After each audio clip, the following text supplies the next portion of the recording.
వాళ్ళే ఇస్తారు జిల్లా పరిషత్ స్కూళ్ళల్లో, ప్రైమరీ స్కూళ్ళల్లో.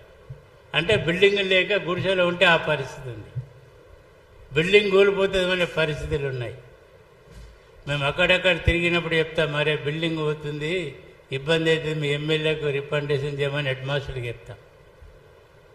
ఇందాక మధు చెప్పినట్టుగా ప్రిన్సిపల్ లేడన్నట్టు మా స్కూల్లో హెడ్ మాస్టర్ లేడు, సబ్జెక్ట్ టీచర్ లేడు.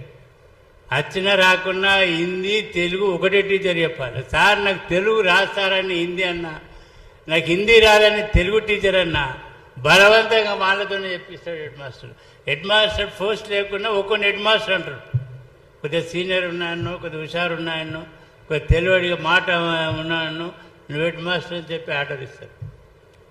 ఆ సిస్టాన్ని రాజశేఖర్ రెడ్డి జమాన్లో చేంజ్ చేయించాను నేను. 5,000 ఎగ్జిక్యూటివ్ పోస్టులు శాంక్షన్ అయ్యి 3-4 ఏళ్ళ నుంచి వాటిని భర్తీ చేస్తలేరు. శాంక్షన్ చేశారు, అసెంబ్లీలో అప్రూవల్ అయినాయి, కానీ భర్తీ చేయడం లేదు. నేను రాజశేఖర రెడ్డి గారి దృష్టికి తెచ్చిన, సార్ ప్రమోషన్ ఇస్తారు, 2 ఇంక్రిమెంట్లు ఇస్తారు, కానీ అన్ని హై స్కూళ్ళకి హెడ్ మాస్టర్లు వస్తాయి, హెడ్ మాస్టర్ లేదు సార్ అంటే. హెడ్ మాస్టర్ లేకుండా ఎట్లా నడుస్తుంది మోహన్ అన్న అడిగింది నన్ను.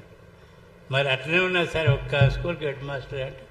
అప్పుడు హెడ్ మాస్టర్గా ఛాయారథాన్ని పిలిపించి కూర్చునబెట్టి ప్రతి స్కూల్ హెడ్ మాస్టర్గా పంపించి సీనియర్ ఉన్నాయని హెడ్ మాస్టర్గా డిజిగ్నేషన్ ఇచ్చి ప్రమోషన్లు ఇచ్చి ఇవ్వడం జరిగింది.